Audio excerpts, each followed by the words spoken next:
Threats and insults. That's China's response to global efforts aimed at probing the origins of the pandemic. Australia is planning to raise this demand at the World Health Assembly in the month of May.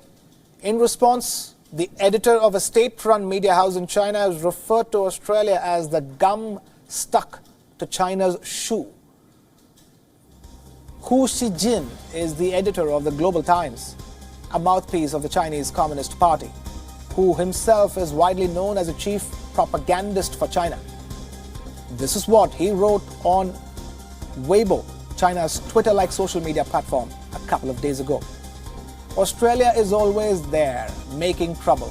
It is a bit like chewing gum stuck on the sole of China's shoes. Sometimes you have to find a stone to rub it off. Hu has referred to Australia's call for a probe as political maneuvering. He even hinted at economic retaliation by China. The Chinese government, too, seems in favor of such a move. Beijing's envoy to Australia warned that his country could boycott Australian beef, wine and universities if the bid for a probe is not dropped. But Australia's Prime Minister Scott Morrison has refused to budge. He said it was only reasonable that the world conduct an independent assessment of the crisis. Australia will continue to, of course, pursue what is a very reasonable and sensible course of action.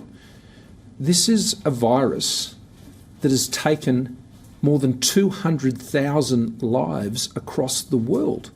It has shut down the global economy. The implications and impacts of this are extraordinary. Now, it would seem entirely reasonable and sensible that the world would want to have an independent assessment of how this all occurred so we can learn the lessons and prevent it from happening again. Australia's Trade Secretary also spoke to the ambassador seeking a clarification, but the ambassador flat out rejected concerns expressed by the Australian side. The embassy spokesperson accused Australia of misrepresenting facts, saying that Canberra was crying wine but selling vinegar. The dispute did not end there. The transcript of the Trade Secretary's call was leaked to the Australian media. The Chinese Foreign Ministry dismissed reports of economic retaliation as quote-unquote petty tricks by the Australian government.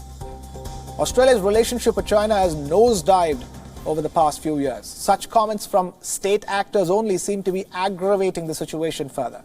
China still accounts for around 26% of Australia's trade, but the country is now looking towards new partners in India and the European Union.